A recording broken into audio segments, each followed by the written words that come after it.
Good morning, afternoon and evening, my crazies. My name's Angela. I'm the Crazy Poppy Lady and welcome back to another yarn review.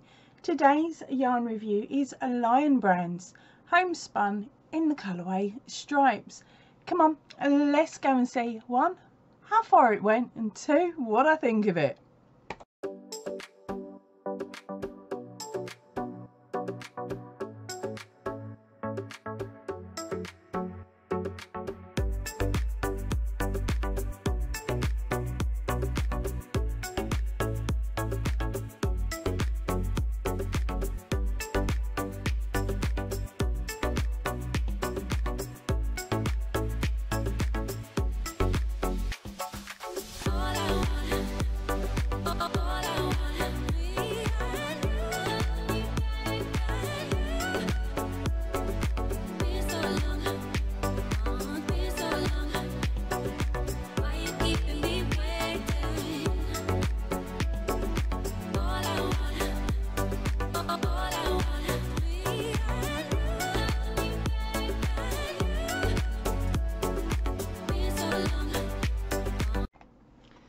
Okay, so let's tell you a little bit about this yarn Homespun.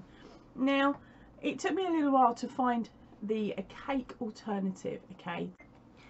Right, so let me tell you a little bit about this yarn. Now, the version I have is a cake, okay? Now, these are priced in UK monies as £7.57 per cake.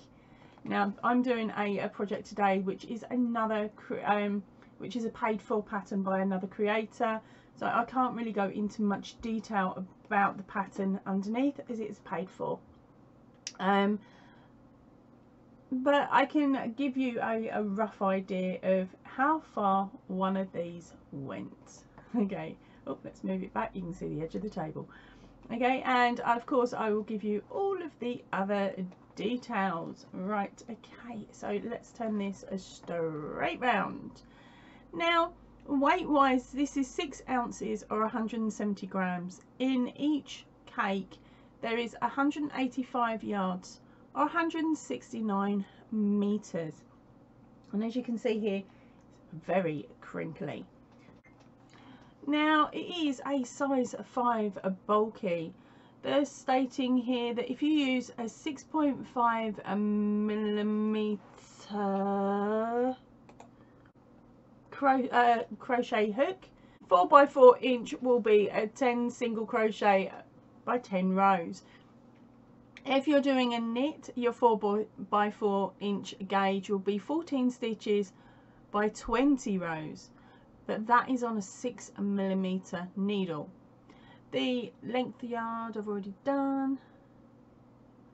Now the fibre here they're stating as acrylic, although further detail on the fibre states that it's 60% acrylic and 2% other. Don't we just love it when they say other? I have an intolerance to wool. When I worked up my sample, I didn't really feel any issues, okay, so I don't think it's wool. Okay, I think it might be a cotton. I'll explain a bit more in a moment. Now, to care for it, you can stick it in the washing machine and you can tumble dry it. Just make sure that you're doing it under 40 degrees. Okay, anything else on there? Right, as I said, the colourway today that's shown is Beach Umbrella. Now I will be putting links to lionbrand.com in the description box down below for me UK guys and girls, and of course if you type it into your search engine normally, it will pull up the Lionbrand website hopefully for your country. Now as I said, this one, let's just plonk it back there. This one was priced in at, where is it? £7.57, but my colourway has been discontinued. There are a good choice of other colours available within this range if you do in fact like it.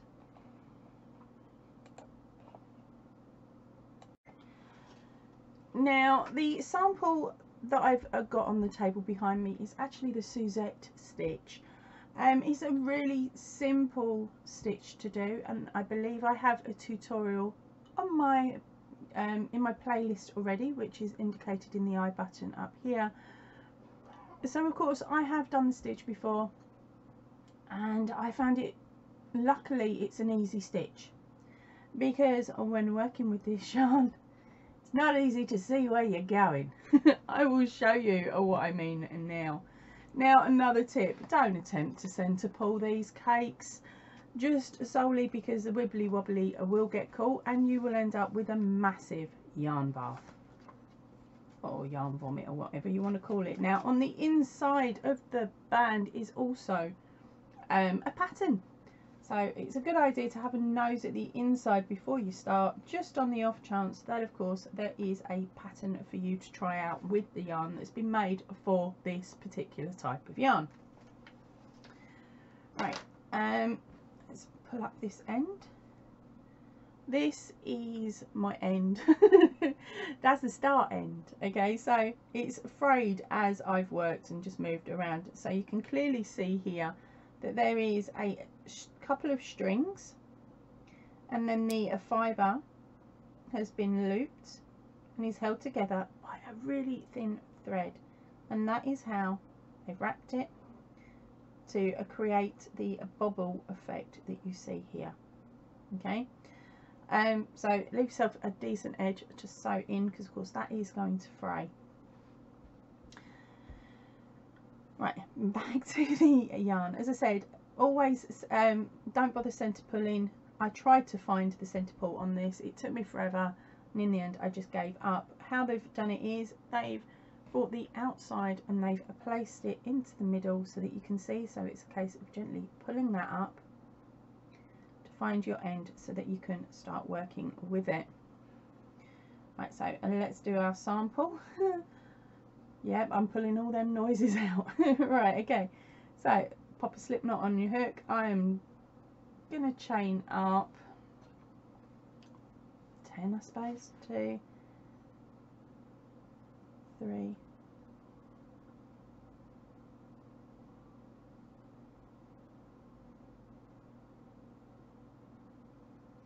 I personally would put this yarn in the novelty bracket. It looks pretty on your shelf. It does make a reasonable item, but you've got to be careful what stitches you choose. As you can see here, here is the chain. Can you make out the spots? Can you make out the back bumps? No chance. Okay, so that's a chain of 10 plus 1 from a turning chain. Okay, so this is basically a yarn that you're going to have to go by a feel. Thankfully, I'm getting quite used to working by feel, because I can't actually see what I'm doing in front of the camera unless I'm looking at the screen.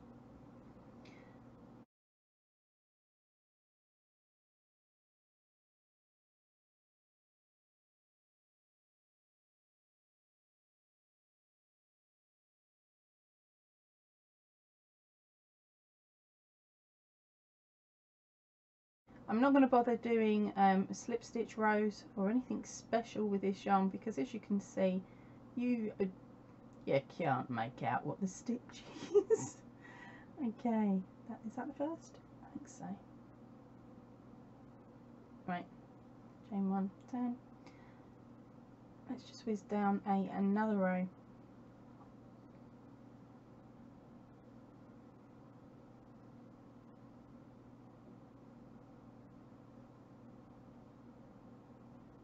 Now, the good thing about this yarn is because of the way that it's made and the fact that it's bulky, any project that you're going to be making will of course speed up quicker. I am not used to holding a sample in front of the camera that has grown so quickly.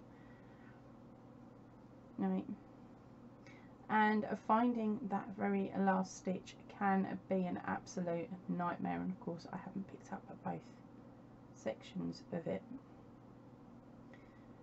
I'm just going to stab and hope for the best. Right, so there you go. That is the row of single crochet. Can you work out where the stitch is? Okay, and now I'm going to knot my yarn. I am going to do a row of half doubles. I wish I had this on my whirly gig.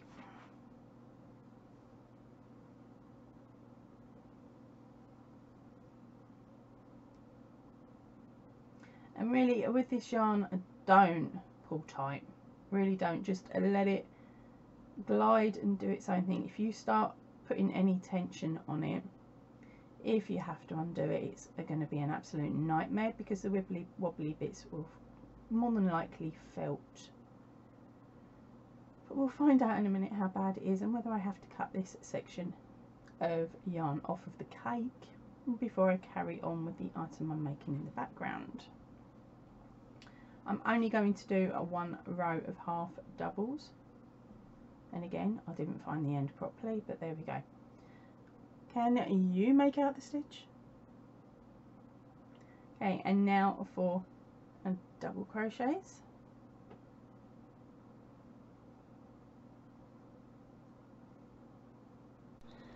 Now with this yarn there is a white strand that runs throughout the entire colourway, okay, so that helps it blend together.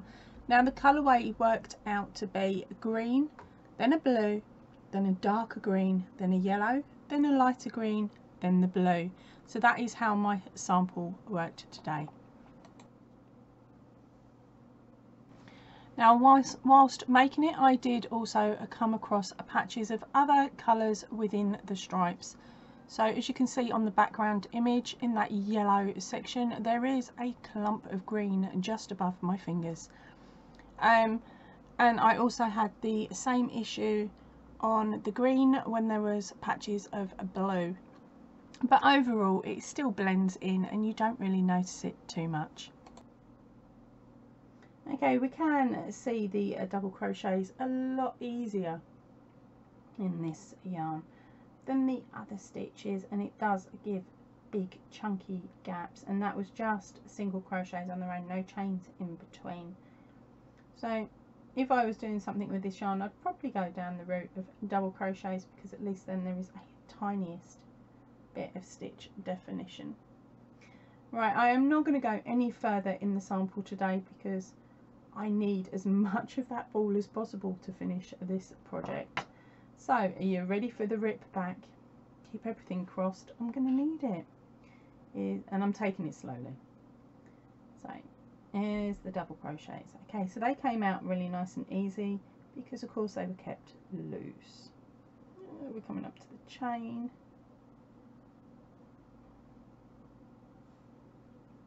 Okay, that came out quite nicely. Half doubles are a bit tuggy, but this is real time, so as you can see, oh, they are coming out. There are a couple of catches.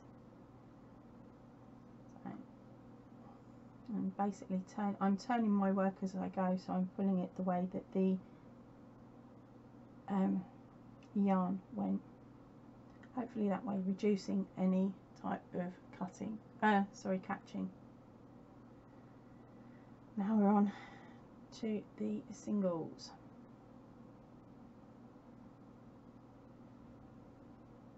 Okay, I will be honest, I am slightly surprised at how this is undoing.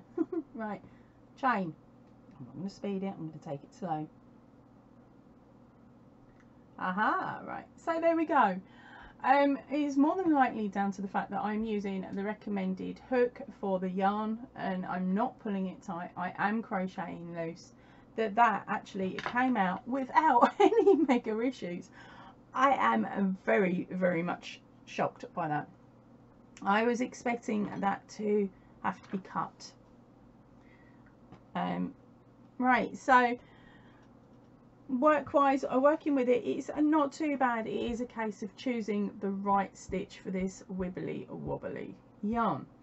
Now, as I said, I'm doing a sample at the moment. I have already used one full cake, so I'm going to give you a rough idea on the measurements that created. So I'm shy by one stitch and was it 3 stitches at the end of the last row, but otherwise it's 19, that one there. Okay, or as I like to say, just shy of 50 centimeters. it's, what was it, 46 centimeters wide with a depth of 31, or just shy of 12 inches. So, and that was how much I got using the CZ stitch with this yarn and this 6mm hook. If I've got the wrong size hook, I will write that on screen. Right, so I hope you've enjoyed today's yarn review. Short, sharp and sweet, but it's a reference at the end of the day to see if it's something you would like to work with. Now, the material that has been made is super chunky thick, so with this stitch and this yarn and enough cakes, it would make a really good floor mat, baby blanket for the floor or something like that, or even if you live in a snowy area, a winter coat. It's really thick. I'm not used to working, of course, with thick yarns. I normally stick to my DK or an Aran if I'm really feeling dangerous. Right, that is it for me for today. I hope you've enjoyed the review. I will see you all really soon, so please remember to stay chilled, stay happy and keep crafting. Goodbye everybody.